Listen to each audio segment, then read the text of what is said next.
Bismillahirrahmanirrahim. Alhamdulillahirabbil alamin wassalatu wassalamu ala asyrafil mursalin nabiyina Muhammadin wa ala alihi wa sahbihi wa man tabi'ahum bi ihsanin ila yaumiddin. Amma ba'd.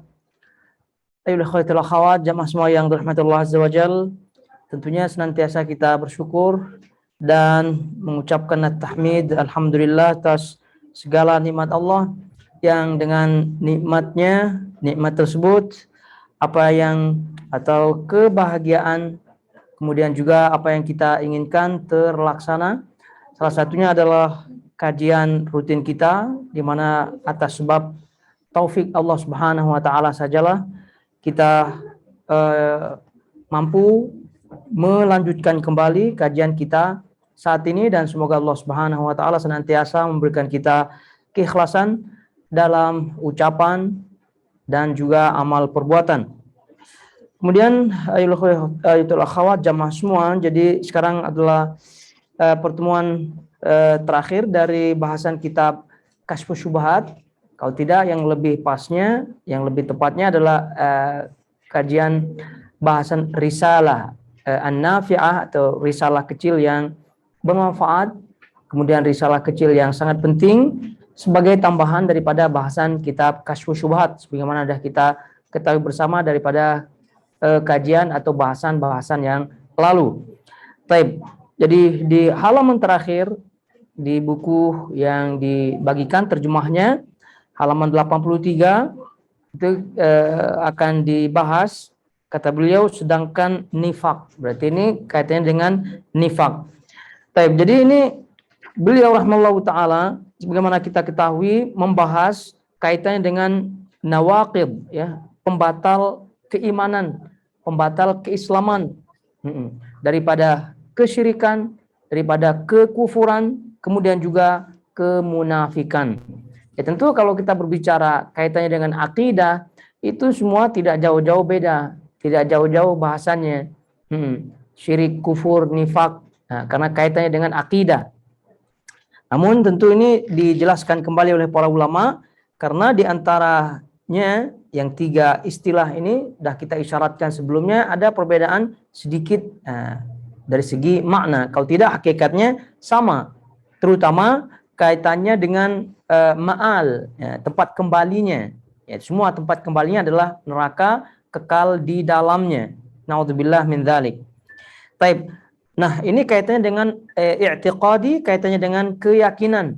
Kalau tidak, nanti kita akan bahas, dan kita juga sebagian sudah mengetahui kaitannya dengan pembagian nifak itu, bagian daripada nifak. Baik, kita lihat, baca apa yang beliau sebutkan dulu. Sedangkan nifak, kata beliau, adalah sifat kemunafikan hati. Nah, ini oleh karena itu ditekankan makna yang dibahas oleh beliau adalah sifat nifak i'tiqadi, karena nifak itu ada dua, nifak i'tiqadi, nifak amali. Nifak i'tiqadi yang kaitannya dengan berkeyakinan, akidah, kemudian nifak amali kaitannya dengan amalan, Nanti kita akan murajaah kembali bahasanya. Kata beliau itu ada dua macam. Yang pertama i'tiqad, secara keyakinan hati. Yang kedua amali, secara perbuatan. Baik, nah, ini juga beliau bahas. Jadi kata beliau i'tiqad secara keyakinan hati, yang kedua amali secara perbuatan. Nifak i'tiqad ada 6 macam, kata beliau: mendustakan Rasulullah, mendustakan sebagian ajaran yang dibawa Rasulullah, membenci Rasulullah, membenci sebagian ajaran yang dibawa oleh Rasulullah, bergembira dengan menurun atau mundurnya agama Rasulullah, tidak senang dengan kemenangan agama Rasulullah. Ini pada hakikatnya kaitannya dengan kekufuran, ya? Kaitannya dengan kekufuran. Ya, cuma disebut nifak karena kita maklumi nifak ini adalah menyembunyikan kekufuran dan menampakkan keislamannya. Nah, jadi kalau kita lihat kekufuran dan kemunafikan, kekufuran ini langsung, ya gentleman gitu, langsung, mau hatinya, kemudian juga mau lisannya, itu sama-sama. Ya, tapi kalau munafik itu tidak. Nah, Tapi sekali lagi hakikatnya sama. Ini kalau kita lihat mendustakan Rasulullah, mendustakan sebagian ajar, ini semua adalah kekufuran yang nyata. Namun orang munafik ini itu disembunyikan dalam hatinya. Sembunyikan dalam hati itu saja perbedaannya. Dan menampakkan kebaikan-kebaikan di dalam Islamnya. Taib, kata beliau pelaku nifak i'tiqadi termasuk penghuni neraka di tingkat paling bawah. Innal munafiqina fid darkil asfali minan nar. Yang kita sering mendengar ayatnya. Innal munafiqin, sesungguhnya orang munafik tentu yang ini fid darki dalam kerak api neraka. Kerak api neraka berarti menunjukkan paling dalam, tingkat paling bawah. Naudzubillah min dzalik. Baik, sebelum kita lanjut apa yang beliau sebutkan, kita melihat dulu sepintas kaitannya dengan bahasan nifak atau munafik yang pada kajian sebelumnya kita pernah sebutkan, yaitu nifak adalah sifatnya, munafik adalah orangnya. Nifak adalah sifatnya, munafik adalah orangnya. Nah, untuk istilah nifak itu sendiri dan orangnya munafik itu hanya ada pada terminologi Islam saja, ada dalam istilah Islam saja nifak ini. Istilah nifak atau munafik ini ada dalam istilah Islam. Karena orang Arab zaman dahulu tidak mengenal istilah nifak untuk seseorang. Tapi kalau untuk penggunaan bahasa itu ada. Sebab itulah ada istilah an-nafiqat atau an-nafaq, itu lubang hewan yang membuat lubang gitu, membuat lubang kemudian membuat dua celah sehingga hewan itu kalau ditangkap masuk lubangnya, itu dia ada pilihan. Ada dua pilihan, mau ke situ, mau ke sini. Maka disebut nafiqat. Sebab itulah sebagian para ulama menyebutkan kenapa orang munafik atau perbuatan nifak ini diambil dari makna bahasa seperti itu karena mirip-mirip pada hakikatnya. Itu hewan yang tadi namanya jarbu, ya, jarbu namanya hewannya. Itu alam karena bentuknya. Tapi yang jelas dia pandai membuat lubang gitu ya. Lubang kemudian membuat dua lubang untuk dia keluar gitu. Jadi kalau ditangkap, ya dia bisa boleh pilih salah satunya, pandai, lihai. Gitu. Juga daripada kata nafak, yaitu persembunyian. Nafak yaitu persembunyian, yaitu menutup diri untuk bersembunyi. Nah, ini oleh itu kalau kita lihat makna bahasanya, itu erat kaitannya dengan makna istilahnya. Kalau istilah jelas ya kita pahami. Ya, menutupi kekufuran dan menampakkan keimanan. Tapi dari segi bahasanya ini waktu itu para ulama menyebutkan di antara Ibnu Taimiyah, di antaranya Ibnu Athir dan juga ulama-ulama yang lain, ini istilah nifak, istilah munafik ini ada dikenal dalam Islam tapi tidak dikenal di bangsa Arab, tidak dikenal. Jadi tidak ada orang itu disebut munafik kamu, tidak ada. Tidak ada. Karena ini istilah hanya di dalam Islam saja. Istilah dalam Islam. Jadi karena setelah Islam kalau kita melihat flashbacknya lagi ya, setelah datang Islam itu baru muncul kemunafikan. Muncul kemunafikan ya, tidak lain tidak bukan penyebab utamanya adalah hasad ya. Penyebab utamanya adalah hasad dan terutama berada di Madinah waktu itu. Saya itu orang bangsa Arab kan bangsa yang kesatria. Bangsa yang kesatria, tidak ada kemunafikan, tidak ada kedustaan. Jadi apa adanya begitu, terus terang, tidak ada. Nah, kemudian datang Islam, muncul hasad-hasad terutama di kalangan orang Yathrib pada waktu itu sebelum berubah menjadi Madinah, ya Abdullah bin Ubay bin Salul, yaitu kepala daripada kaum munafikin dan orang-orang yang mengikutinya, ya, hasad karena ingin dunia dan seterusnya. Jadi mereka berpura-pura masuk Islam. Nah, dari situlah muncul istilah munafik. Kalau tidak sekali lagi bangsa Arab tidak mengenal istilah munafik ini. Dia menggunakan kata tadi munafik, nifak dan seterusnya untuk yang tadi, untuk makna bahasa.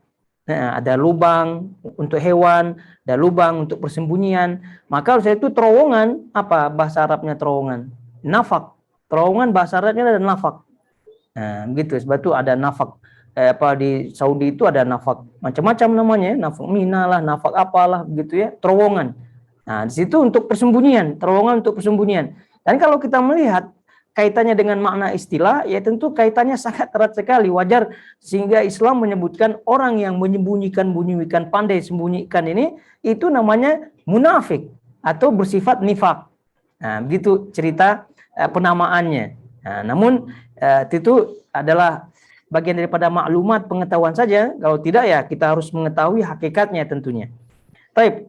Kemudian ikhwatul akhwat jamaah semua yang dirahmati Allah Azza wa Jal. Al-Imam Al-Baghawi rahimahullahu taala, ya Al-Imam Al-Baghawi rahimahullahu taala kaitannya dengan kekufuran, ya kaitannya dengan kekufuran. Dan ini tadi kita isyaratkan juga sebelumnya bahwa kesyirikan, kekufuran, munafik ini hakikatnya satu. Tempat kembalinya satu. Tempat kembalinya satu, yaitu neraka. Namun dilihat dari segi sepak terjangnya gitu ya, gelagatnya, sifatnya itu rupanya beda-beda. Walaupun nanti ujungnya ya kafir ujung-ujungnya. Tapi gerak-gerakannya itu lain-lain. Maksudnya kata beliau rahimahullahu taala, wal kufru ala arba'ati anha. Jadi kata beliau kekufuran itu terbagi menjadi 4 jenis.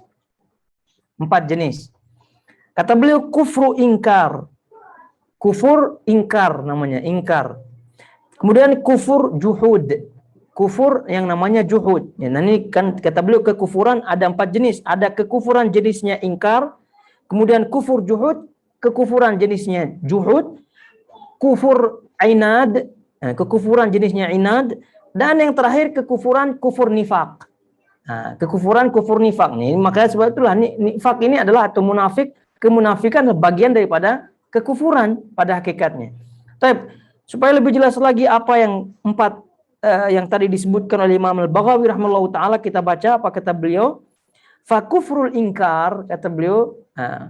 Jadi yang dimaksud dengan kufur ingkar, jenis ingkar, kata beliau alla ya'rifallah aslan wa la ya'tarifa bihi.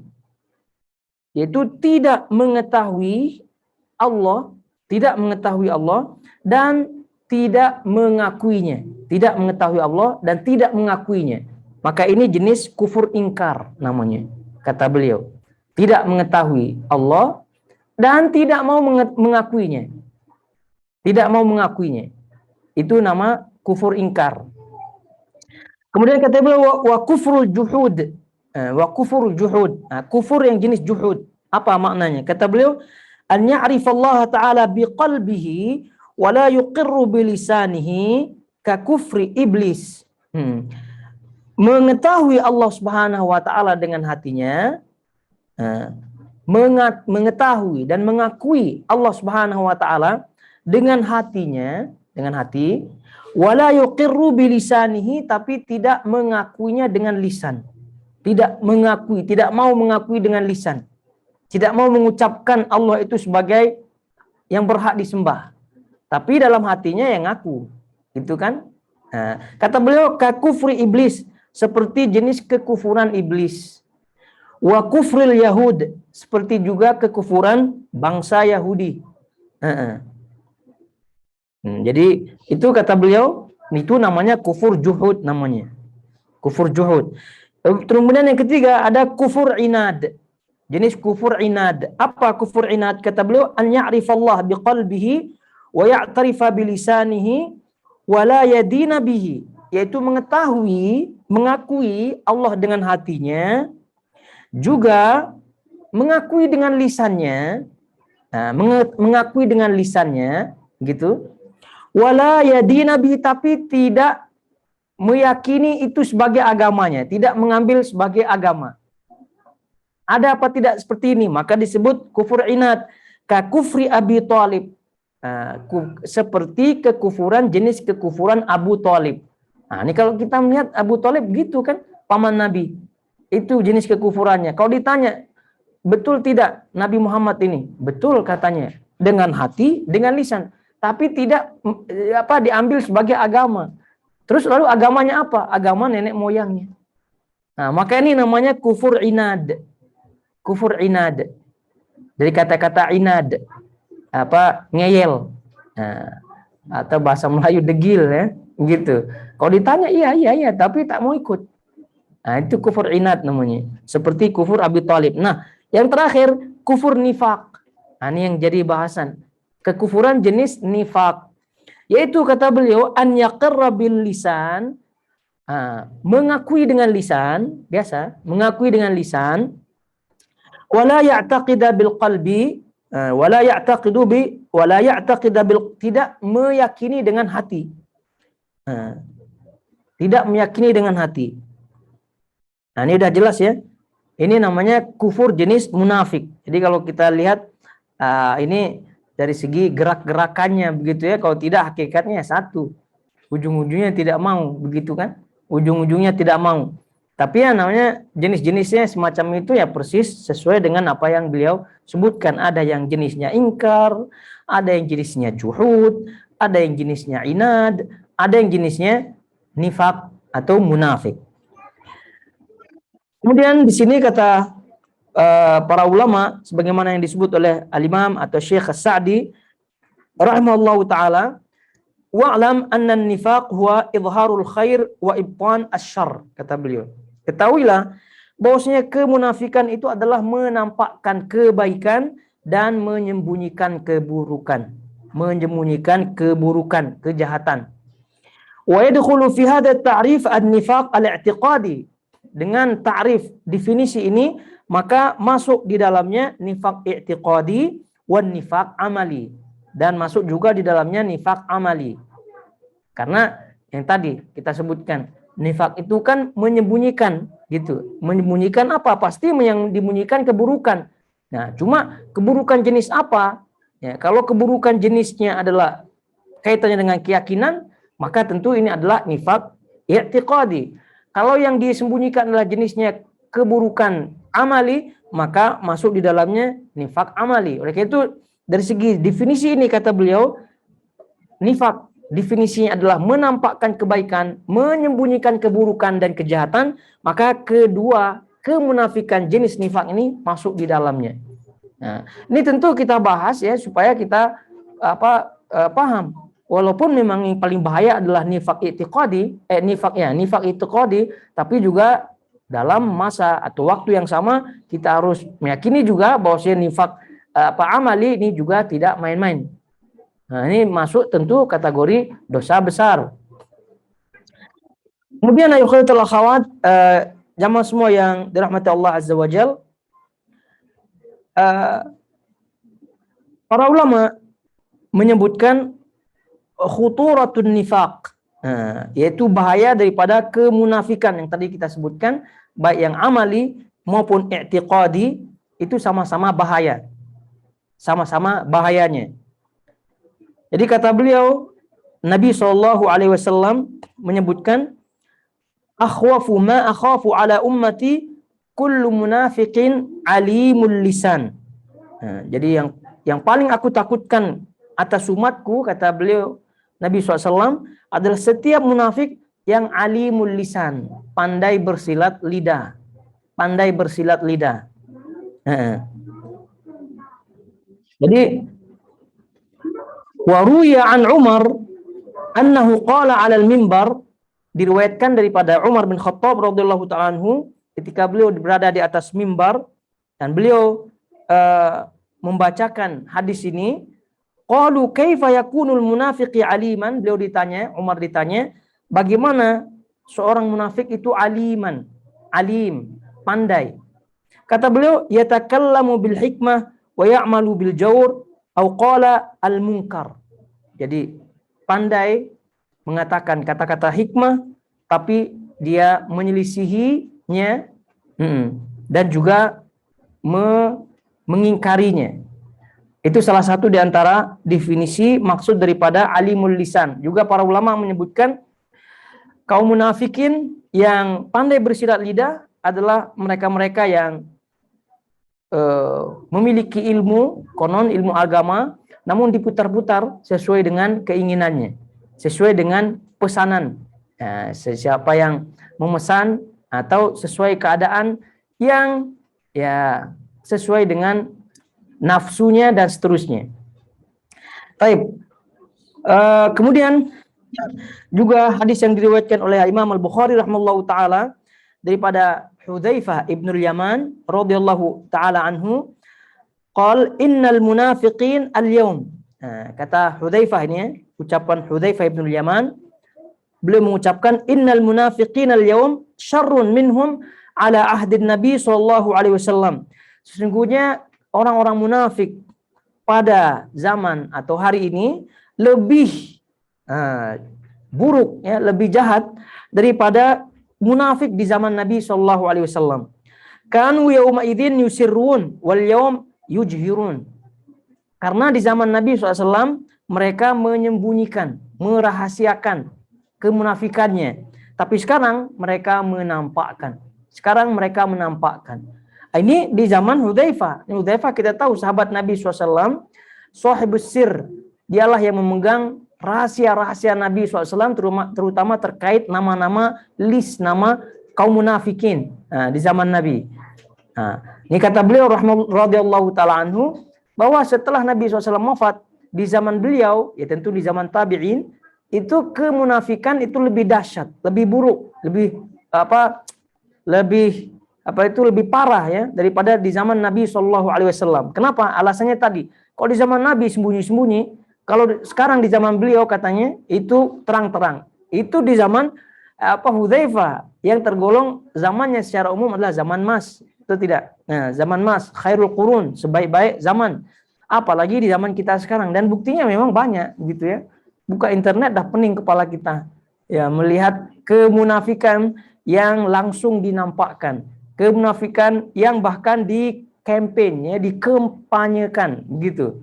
Untuk orang-orang ikuti, dan alimul lisan itu banyak sekali. Dah jelas haramnya boleh berubah menjadi setengah haram. Gitu. Dengan alasan macam-macam. Itu namanya alimul lisan. Oleh sebab itulah khuturah an-nifaq, bahaya nifak ini sangat-sangat penting sekali untuk kita diperingatkan.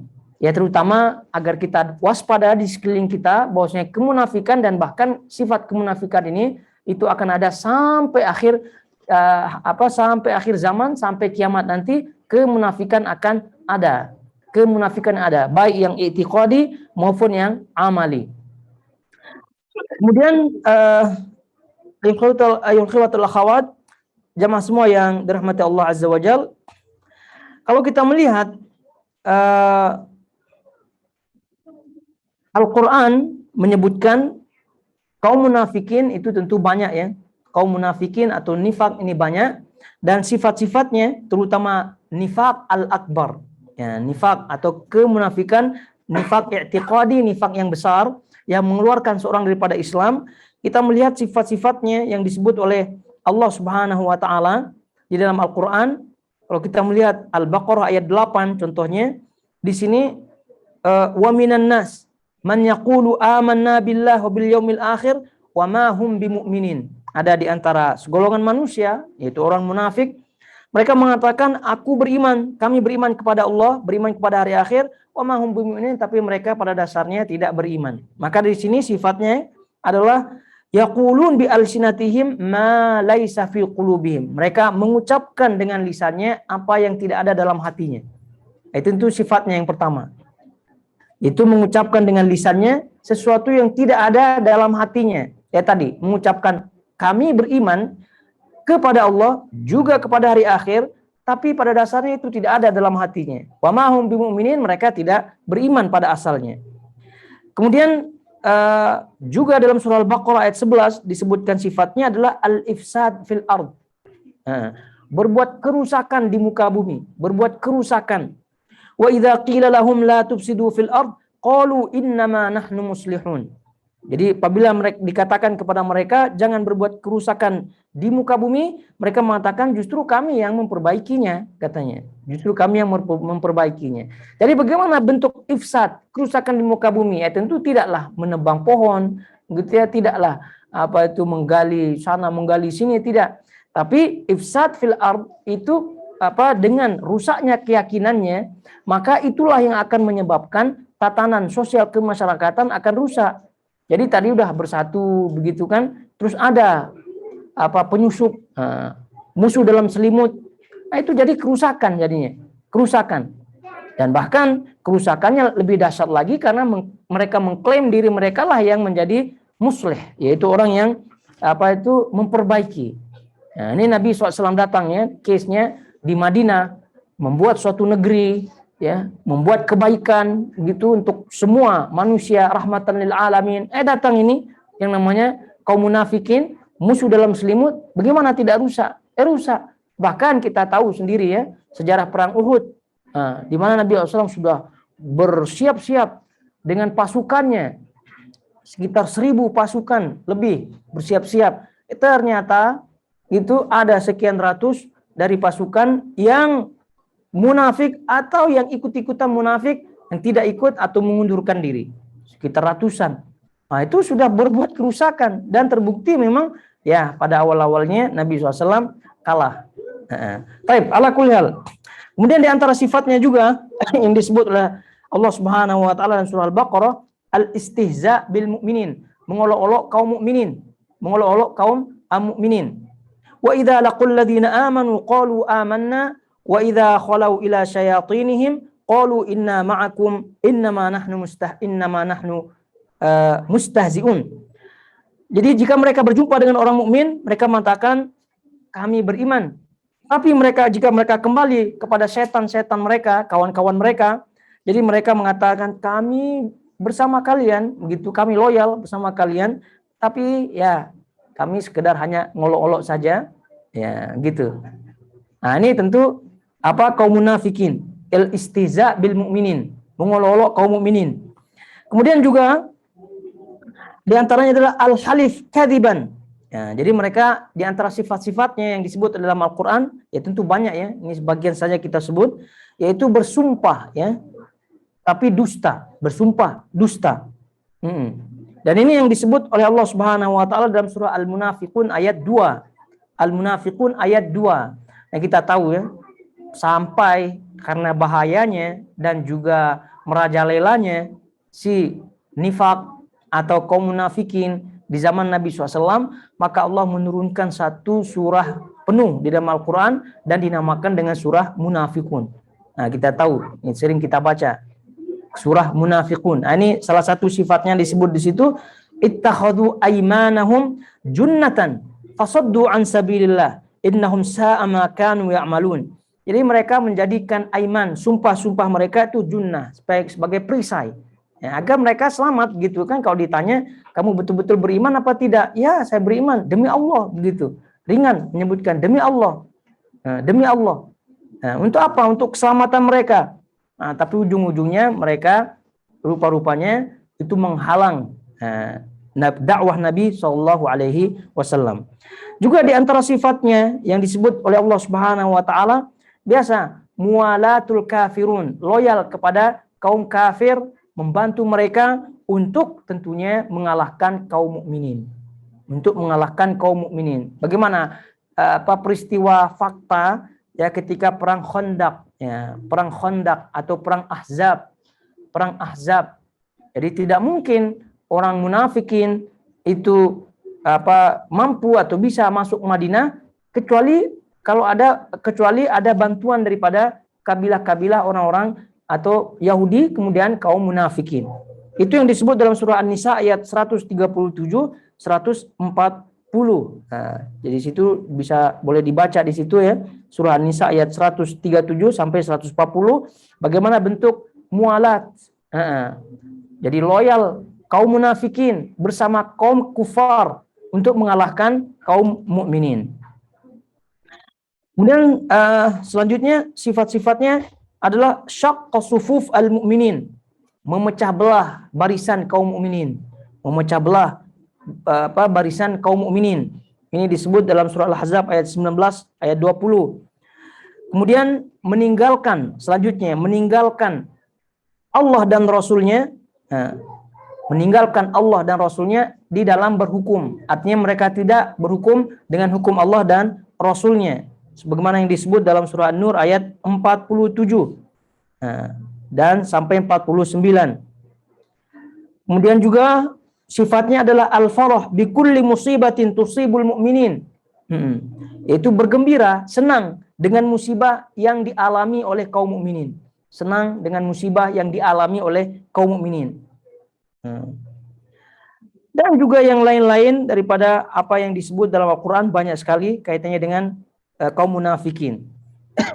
Baik, itu sifat-sifat nifak akbar ya, sifat-sifat nifak akbar, itu sifat-sifat nifak yang besar, yang memasukkan atau yang mengekalkan seseorang dalam neraka. Naudzubillah min dzalik. Dan itu pernah kita bahas juga dalam kekufuran. Kemudian kita lihat ciri-ciri ya, sifat-sifat ahlun nifaq al-asghar. Sifat ahlun nifaq al-asghar. Sifat-sifat kaum munafikin yang nifak kecil, sifat nifak kecil, yaitu sifat nifak amali, sifat nifak amali. Di antaranya adalah khiyanatul amanah, wal kadhib, wal ghadar, wal fujur inda al-mukhasama. Yang pertama adalah khianah, berkhianat terhadap amanat, berbohong. Kemudian berkhianat ya ketika perang dan seterusnya. Kemudian berbuat keji. Dan itu yang disebut oleh Rasulullah SAW dalam hadis yang masyhur ya, riwayat Imam Muslim. Nabi SAW bersabda, arba'un man kunna fihi kana munafiqan khalisan. Ada 4 sifat yang apabila ada pada seorang, maka orang tersebut menjadi munafik yang khalis, yang murni, yang pure, yang murni, gitu, murni. Apabila ada 4 sifat ini, maka orang itu menjadi munafik yang murni. Wa man kanat fihi khislatun minhunna kanat fihi khislatun minan nifaq hatta yada'a. Tapi kalau ada salah satu di antara sifat tersebut, maka dia termasuk memiliki sifat munafik sampai sehingga meninggalkannya. Apa yang 4? Idza tumina khana, jika diamanati maka tidak amanah, khianat. Wa idza haddatsa kadzaba, jika berbicara dusta.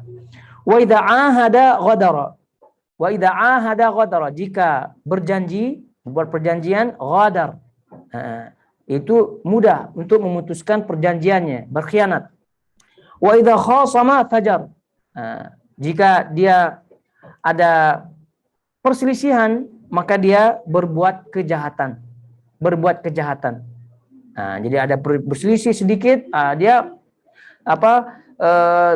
tidak segan-segan untuk menghalalkan segala cara. Ini kata Nabi SAW, 4 sifat. Apabila ada pada seseorang ke-4 sifat itu, maka dia termasuk munafik yang murni. Tapi kalau 1 saja, maka dia memiliki sifat kemunafikan sampai dia meninggalkannya. Ini kata para ulama ya, bahwa ini termasuk nifak amali, tidak mengeluarkan seorang daripada Islam ya. Kenapa demikian? Karena hal-hal seperti ini itu kebanyakan kaum muslimin, terutama ya, kebanyakan kaum muslimin itu masih terjangkiti, itu masih ada pada diri mereka sifat-sifat seperti ini. Jadi orangnya itu tidak mengeluarkan seseorang daripada Islam. Tapi kata para ulama mengingatkan, jika sifat-sifat seperti ini diremehkan, ya karena dia mungkin ingatnya ini amali, ya, tidak mengeluarkan seorang daripada Islam, lalu kemudian meringan-ringankan, bahkan menjadi hobi. Ada orang hobinya dusta, ya gitu, hobinya bohong, hobinya. Kalau tak bohong 1 hari, itu hidupnya tidak afdol. Ya, begitu. Ada aja. Atau mungkin ya kalau tidak bohong ya pindah ke inilah, gitu kan. Nipu-nipu. Dan seterusnya. Ini kalau meremehkan, ini boleh jadi orang ini masuk ke dalam nifak akbar. Nifak yang besar. Naudzubillah min dzalik. Baik, ini sifat atau ciri yang pertama, nifak kecil ya, yang disebut oleh Nabi SAW. Yang tadi hadisnya riwayat Imam Muslim, yang mana sifat-sifat yang tadi hendaknya betul-betul kita waspada. Khianat, bohong, bermusuhan, menghalalkan segala cara dan seterusnya. Kemudian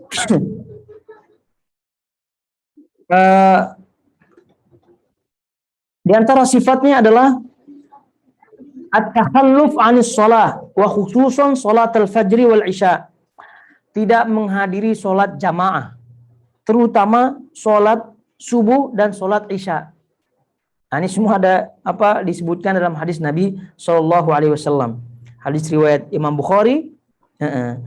Nabi SAW dari sahabat Abu Hurairah radhiyallahu taala anhu, anin Nabi SAW qala laisa salatun athqal 'alal munafiqin minal fajri wal isya.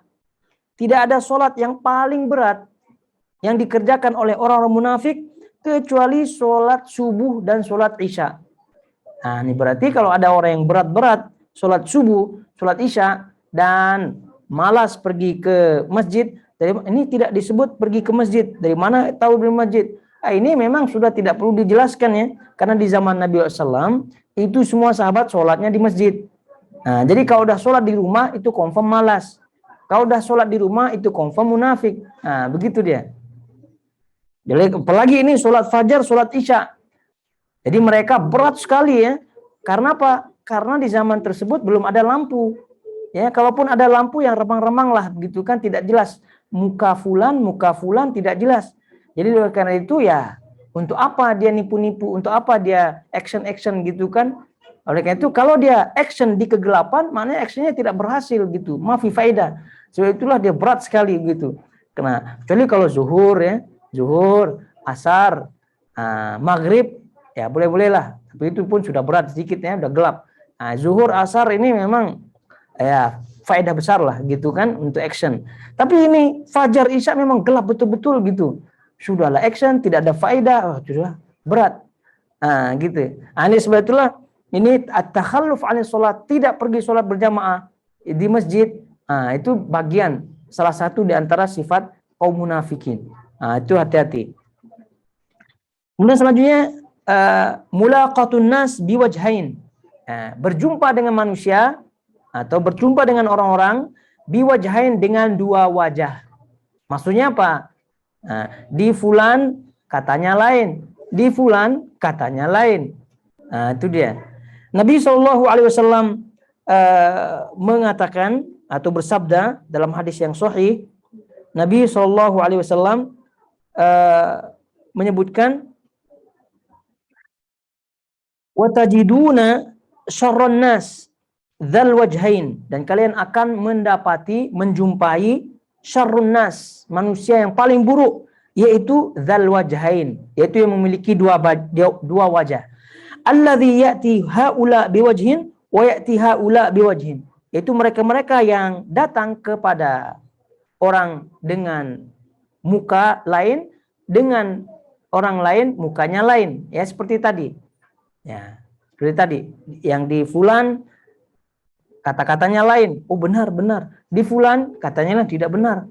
Nah, begitu. Nah, ini pun juga hati-hati. Jadi itu menjadi orang itu straight gitu kan dalam kata-katanya.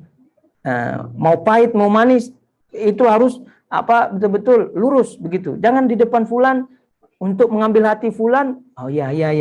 Habis itu nanti dibalik lagi ke fulan untuk mengambil hati fulan. Memang fulan itu tadi yang fulan yang baik. Gitu kan, sekarang dia pula yang baik.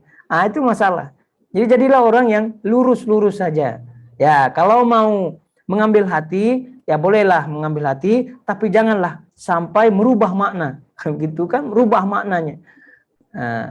Merubah makna artinya si fulan jadi baik. Yang tadinya dia tidak baik jadi baik. Itu kan merubah makna. Kemudian selanjutnya sifat daripada kaum munafikin, nifak kecil, nifak amali, naqrus shalah wa ikhrajuha an waqtiha, yaitu cepat dalam gerakan sholatnya dan mengerjakan sholat pada saat atau hampir keluar waktu sholat. Injury time dia sholat. Injury time sholat. Nah, nanti kalau ada injury time sholat, nah itu ciri-ciri lah, gitu, hati-hati. Walaupun tidak itiqadi, tapi itu sudah tepi jurang ya, tepi jurang. Dah lah sholatnya injury time. Dah kalau di injury time ya pasti bukan di masjid, itu tidak. Ya. Terus kemudian ya belum tentu dia selamat daripada tadi bohong lah, nipu lah dan seterusnya, belum tentu selamat. Nah, itu dia. Nabi SAW menyebutkan dalam hadis yang sahih, ketika Nabi SAW melihat ada orang yang seperti itu, Nabi SAW menyebutkan tilka sholatul munafik. Ini hadis riwayat Imam Muslim. Tilka sholatul munafik, itu adalah sholatnya orang munafik. Yajlisu yarqubus syamsa, Yajlisu yarqubu asyamsa, yaitu mereka duduk santai menunggu matahari. Duduk santai memantau, bukan menunggu ya, memantau. Memantau matahari. Apa? Hatta idza kanat baina qarnai syaitan qama fanaqaraha arba'an la yadhkurullaha fiha illa qalila. Nah, jika matahari itu sudah mau tenggelam, disifati di dua tanduk syaitan, itu kan mau maghrib dah maksudnya. Mau maghrib ini asar, biasanya asar yang orang tuh santai-santai di kampung itu asar biasanya. Ya, santai begitu kan. Menunggu apa matahari, tengok matahari, oh sholat asar, nanti dulu masih itu ada, itu kan cahaya masih ada, itu yang ditunggu-tunggu, dilihat. Nah, kau udah injury time, gelap-gelap sedikit, udah. Ini mau azan maghrib, oke, baru. Itu yang Nabi mengatakan koma, baru dia mengerjakan sholat. Fana qoroha arba'an, nakr itu matuk, seperti matuk ayam. Ayam itu burung atau ayam begitu kan. Nah, bagaimana cara makannya kan? Mematuk gitu, cepat. Nakar itu namanya nakar. Nabi SAW menyebutkan fana qoroha arba'an. Mereka mematuknya seperti patuk ayam burung yang cepat itu 4 rakaat. Ya asar kan 4 rakaat. Nah, maka patuk dia. Itu mengisyaratkan cepatnya. Bagaimana ayam makan, burung makan ketika matuk apa itu beras lah atau biji-bijian kan cepat, itu tidak cepat. Nah itu juga gitu dia, mirip-mirip. Maka Nabi SAW sangat-sangat jelas ya menggambarkan bagaimana cepatnya sholat orang-orang munafik ini. La yadhkurullah fi illa qalila, tentu mereka di dalamnya tidak mungkin akan mengucapkan zikir sempurna di situ. Karena bagaimana? Subhanallah, barnya pun belum. Karena memang udah anjuri tanda begitu. Itu dia. Terus kemudian selanjutnya mukhalafatun li kitabillah, menyelisihi kitabullah, menyelisihi sunnah Rasulullah sallallahu alaihi wasallam, menyelisihi. Nah, ini pun juga termasuk bagian daripada sifat daripada kemunafikan, terutama yang sudah jelas ya, yang sudah jelas. Nah, sudah jelas rukuk itu memudaratkan, ya, bukan juga ulama ya ijma ya sepakat, terutama di sekarang ini karena makin canggihnya kesehatan kedokteran itu makin jelas ya kemudaratan rokok begitu, masih juga merokok. Nah, itu kan menyelisihi, itu tidak menyelisihi. Nah, oleh karena itu ini menjadi menjadi sifat munafik. Oleh karena itu Nabi SAW khususnya ya dalam hadis yang sahih Nabi SAW menyebutkan aktsaru munafiqi ummati qurra'uha. Aktsaru munafiqi ummati qurra'uha. Jadi orang-orang munafik yang paling banyak di umatku itu terdapat pada ahli Quran. Terdapat pada ahli Quran, qurra'uha. Ini kata Nabi SAW. Kenapa? Karena kata para ulama, karena mereka itu menyelisihi Al-Quran, menyelisihi sunnah Nabi SAW, menyelisihi Al-Quran yang dibaca. Ya, dengan berbagai macam bentuk, mau zahir dan juga mau batin, sama. Jadi itu ahli Al-Quran, ahli baca Quran, itu kata Nabi SAW itu paling banyak di kalangan mereka itu orang-orang munafik. Ya, tapi ini kita berbicara umum ya, jangan sampai keluar majelis ini terus tunjuk-tunjuk orang yang ahli Quran masalah. Ini semua nasihat untuk kita semua gitu ya. Ya, kenapa demikian? Ya, fakta lah begitu kan. Baca Quran, suaranya merdu untuk dipuji. Nah, itu kan dah menyelisihi.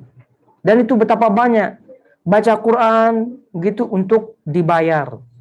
Nah, untuk mendapatkan dunia. Baca Quran untuk mendapatkan subscribe. Nah, itu dunia. Sekarang kan lain, tidak dapat bayaran secara langsung tapi subscriber, begitu subscribe-nya.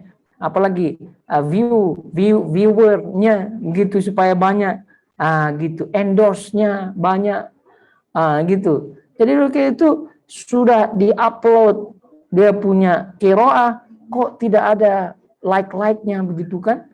Kok like-nya baru 100, dia pengennya 1000, gitu kan? Udah, itu mengisi kurok-kurok seperti itu. Dan banyak ya, banyak. Penyisihan para qori ya di dalam syariat. Banyak ya, tidak semua qori ya, tapi keumumannya seperti itu. Banyak di antara qori-qori yang bahkan hafidz Quran, bahkan menang musabaqah gitu, tapi rokoknya Masya Allah luar biasa. Tidak habis-habis. Banyak kita lihat seperti itu. Kenapa merokok? Ya ini kan makruh katanya. Makruh. Dan juga ini melancarkan hafalan gitu. Melancarkan hafalan gitu. Jadi kalau ada musabaqah dengan rokoknya ini tenang, begitu tidak stres ya dalam musabaqah itu. Jadi dia boleh menjawab pertanyaan-pertanyaan dengan tenang. Jadi merokok gitu. Ya ada seperti itu, ada. Ya mungkin antum belum melihat, ya saya pernah melihat begitu kan. Pernah dulu ikut musabaqah. Jadi ada teman-teman gitu, udah merokok. Kenapa merokok? Itu jawabannya makruh. Ya, dia ngerokok tenang-tenang gitu. Apalagi dia menang lah. Itu rokoknya makin jadi-jadi itu. Kalau menang. Itu dia. Ada seperti itu. Taib. Itu dia ayuhatul akhwat jamaah semua yang dirahmati Allah Azza wa Jalla. Jadi ini bahaya daripada kaum munafikin atau sifat nifak baik yang besar maupun yang kecil tadi kita sebutkan di antara sifat-sifatnya. Mereka itu susah. Seorang itu menyatakan dirinya bebas daripada nifak, susah sekali. Karena menyelisihi Quran Sunnah itu pun bagian daripada nifak. Makna definisi umum, ya, definisi umum. Walaupun kita berbicara tentu di sini nifak i'tiqadi, tapi untuk jaga-jaga mungkin i'tiqadi sih tidak ya, mendustakan Rasul. Itu berat sekali ya, tidaklah sampai demikian. Tapi ada apa tidak? Mungkin ada di luar sana, gitu kan? Ada. Mendustakan sebagian ajaran yang dibawa Rasul, ini bahaya. Ini sepertinya agak berat, tapi ada tidak? Nih, mesti ada. Jadi itu kita diingatkan juga oleh penulis rahimahullahu taala terhadap i'tiqad munafik kemunafikan yang kecil. Seperti tadi kita sebutkan sifat-sifatnya secara umum. Oleh karena itu di antara ucapan ulama salaf ya kaitannya dengan kemunafikan, bahaya kemunafikan ini di antaranya yang disebut oleh seorang tabi'in Ibrahim At-Taimi. Jadi kata beliau rahimahullahu taala, ma aradtu qawli ala amali illa khasyitu an akuna mukadziban. Tidaklah aku menampakkan gitu, membandingkan, tidaklah aku membandingkan ucapan dan amalku kecuali pasti aku takutkan aku menjadi orang yang berdusta. Jadi setiap kali membandingkan ucapan dan amalannya sesuai apa tidak, itu kata beliau rahimahullahu taala, pasti aku takut itu akan nampak kedustaanku. Ini kata ulama salaf. Dan karena memang wajar ya, wajar. Sekarang nih yang tadi bermuka dua, begitu kan? Sejauh mana kita amal kita dengan Al-Quran Sunnah begitu. Itu pasti. Ini jangankan kita, ulama salaf pun demikian. Kemudian kata Ibnu Mulaika rahimahullahu taala dari kalangan salaf, adraktu salasina min ashabin nabi. Aku pernah berjumpa dengan 30 sahabat Nabi SAW. Ini Ibnu Abi Mulaika, seorang tabi'in besar. Adraktu salasina min ashabin nabi. Aku pernah berjumpa dengan 30 sahabat Nabi SAW. Kulluhum yakhafu minan nifaq. Kulluhum yakhafu an-nifaq. Semua mereka, seluruhnya takut daripada kemunafikan ala nafsihi, kepada dirinya. Kemunafikan atas dirinya. Ma minhum ahadun yaqul innahu ala iman Jibril wa Mikail. Tidak ada satupun di antara mereka yang mengatakan iman mereka seperti imannya Jibril dan Mikail. Seperti imannya malaikat maksudnya. Tidak ada satupun di antara mereka yang merekomendasi, mentazkiyah gitu. Mentazkiyah, menyanjung dirinya, menyanjung keimanannya, tidak ada. Tidak pernah, tidak ada. Justru malah mereka takut semuanya akan kemunafikan pada dirinya. Ya, kita tahu bersama bagaimana ketakutan Umar bin Khattab, sahabat Umar bin Khattab. Bagaimana ketakutan mereka jangan-jangan termasuk ke dalam list nama munafik. Maka sebab itu dia tanya langsung kepada Hudzaifah, ada tidak nama aku di situ, gitu kan? Itu menunjukkan ketakutan mereka. Kemudian juga diriwayatkan daripada Al-Hasan, yaitu Hasan Al-Basri, seorang tabi'in yang masyhur. Kata beliau, ma khafahu illa mu'min. Tidaklah ada orang yang takut daripada sifat kemunafikan illa mu'min, kecuali orang yang beriman. Jadi kalau takut daripada sifat mukmin, sifat munafik, itu berarti tanda-tanda orang beriman. Jadi ma khafahu illa mu'min. Tidaklah ada yang takut daripadanya, maksud daripada kemunafikan, illa mu'min, kecuali orang yang beriman. Wala aminahu illa munafik. Kebalikannya, dan tidaklah ada orang yang merasa aman darinya, dari kemunafikan, kecuali orang munafik. Kecuali orang munafik. Wa ma yahdharu min al-israr 'ala an-nifaq wal 'isyan min ghairi taubatin. Jadi wa ma yahdharu min al-israr 'ala an-nifaq wal 'isyan min ghairi taubatin. Jadi tidaklah ada orang yang israr, terus-menerus melakukan kemunafikan dan kemaksiatan min ghairi taubatin, tanpa ada taubat. Tidaklah ada orang yang terus-menerus begitu ya, melakukan kemunafikan dan kemaksiatan tanpa ada taubat. Tidak ada. Ya, kecuali orang munafik. Kecuali orang munafik. Nah, kalau terus-menerus begitu, itu maknanya naudzubillah min dzalik, orang-orang munafik. Ayyuhal akhwat wal akhwat, jamaah semua yang dirahmati Allah Azza wa Jalla, ini tentu banyak yang disebutkan oleh para ulama kaitannya dengan nifak dan kaum munafikin. Nah, ini melihat waktu, jadi kita cukupkan sampai di sini. Namun kembali kita ingatkan bahwa munafik ini adalah, atau sifat munafik ini adalah sifat yang berbahaya sekali, dan tentunya ya tadi kita isyaratkan di awal sebabnya, salah satu sebabnya adalah hasad ya. Salah satu sebabnya adalah tidak suka kepada kawan kita yang lain. Salah satunya adalah ingin menjadi orang yang top begitu. Nah, jadi kalau ada yang menyainginya tidak suka, udah mulai dah. Itu sifat munafik sudah menggerogoti di situ. Kemudian juga selanjutnya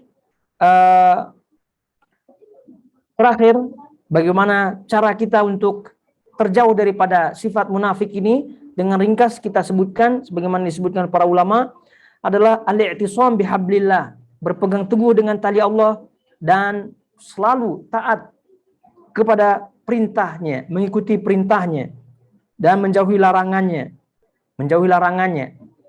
Yaitu dengan singkat takwa Allah Azza wa Jalla.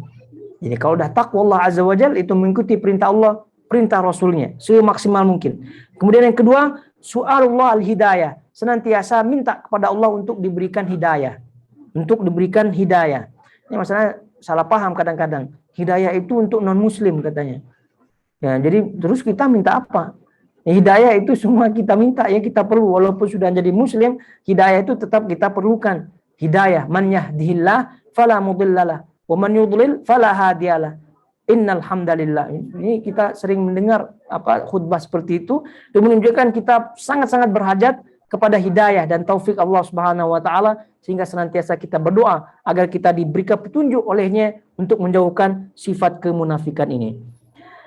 Kemudian selanjutnya adalah kata para ulama al-iman al-jazim, yaitu menancapkan, renew, perbaharui keimanan dan tancapkan keimanan dengan sekuat-kuat tancapan. Nah, karena kalau sudah iman yang kuat, itu insya Allah biidznillah tadi penyakit-penyakit hati akan pudar, lenyap, hilang, hati akan bersih. Kalau dah hati dah bersih, maka insya Allah hati itu akan terisi dengan keimanan, lalu insya Allah biidznillah kemunafikan pun akan sirna. Selanjutnya hubbul mu'minin wassalihin, mencintai orang mukmin dan orang-orang yang soleh, kawan-kawan, ya kawan-kawan yang soleh, mencintai mereka, wa mukhalatatuhum, dan bergaul dengan mereka, begitu. Yang pernah kita sebutkan, kalau ada kawan kita yang kita tidak sukai, malah kita harus lawan sifat-sifat tersebut. Kasih hadiah, bagi hadiah, undang dia ke rumah kita, jemput dia, makan dan seterusnya. Begitu, untuk melawan daripada sifat-sifat tersebut. Jangan malah menjauh. Kemudian selanjutnya al-hifadz ala urwatil Islam wal wuthqa was-shalah, yaitu menjaga tali keislaman yang kuat. Nah, menjaga tali keislaman yang tadi, hubbul mukmin, cinta orang-orang mukmin, kemudian tidak menyukai orang kufar, non muslim, dan juga as-shalah, yaitu di antara tali Islam adalah as-shalah. Hendaknya ini kita jaga. Terus al-inkibab ala dinillah ta'alluman wa ta'liman wa amala, yaitu senantiasa tetap semangat menuntut ilmu. Senantiasa tetap semangat menuntut ilmu. Kemudian selanjutnya an-nazar ila dunya bi'ainiz zawal, memandang dunia dengan pandangan yang sirna, yang hina, ya gitu, yang hina. Itu pandangan seorang mukmin kepada dunia, yaitu pandangan sirna, maknanya dia memandang, dia meyakini dunia ini akan sirna, tidak selamanya. Kemudian hina. Itulah dikatakan dunia dari kata-kata dunu, nah, yaitu bawah. Maka tidak heran dunia ini lebih hina ya daripada seekor bangkai binatang. Naudzubillah min dzalik. Itulah pandangan kaum mukminin terhadap dunia. Ini untuk menjauhkan diri daripada nifak. Tapi kalau masih mengagungkan dunia, itu sifat-sifat munafik itu biasanya akan menggerogoti. Dan betapa banyak faktanya, gitu kan? Kenapa tidak pergi ke masjid? Ya dunia lagi. Ya, kenapa di sini mukanya lain, di situ mukanya lain? Ya dunia lagi. Tapi kalau udah pandangan dunianya benar, maka insya Allah ini sifat akan menjauh. Tapi masalah masih banyak kaum muslimin yang keliru pandangan terhadap dunia ketika memandang dunia. Itu banyak sekali orang-orang seperti itu. Naudzubillah min dzalik. Dan juga yang lainnya seperti yang disebutkan, betul-betul menjaga janji, kemudian berakhlak dengan akhlak Islam, kemudian berusaha mensucikan diri, mensucikan hati, kemudian menjauhkan diri daripada hal-hal yang maksiat. Ya, kalau sudah demikian, maka memang apa yang disebut di sini, kalau memang kita sudah mampu melakukannya, ya insya Allah betul-betul kita akan terjauh daripada sifat nifak. Namun lagi-lagi tidak ada yang menjamin kita ya terjauh, ya suci daripada sifat seperti ini, tidak ada. Nah, kalau ada yang mengatakan dirinya bersih, saya tidak munafik dan seterusnya, berarti ini ada masalah. Sebab itu sama ini dengan ikhlas juga ya, sama dengan ikhlas. Nah, jadi kalau orang itu sudah mengatakan dirinya ikhlas, berarti dia tidak ikhlas. Ya gitu, berarti dia tidak ikhlas. Ya udah, diam-diam saja. Begitu, tapi tetap istiqomah. Begitu. Nah, ini dia bahasannya. Jadi karena bahasan ini mirip-mirip semua pada hakikatnya. Namun karakternya yang lain-lain, kadang orang itu terjerumus kepada ini, kadang terjerumus kepada ini. Maka sebab itulah penting untuk kita ketahui supaya lubang-lubang kejerumusan itu kita tidak jatuh di dalamnya dan kita menjauh sejauh-jauhnya. Baik, sampai di sini kiranya. Wa sallallahu ala nabiyina Muhammad wa ala alihi wasallam. Subhanakallahumma bihamdik asyhadu an la ilaha illa anta astaghfiruka wa atubu ilaik. Wassalamualaikum warahmatullahi wabarakatuh.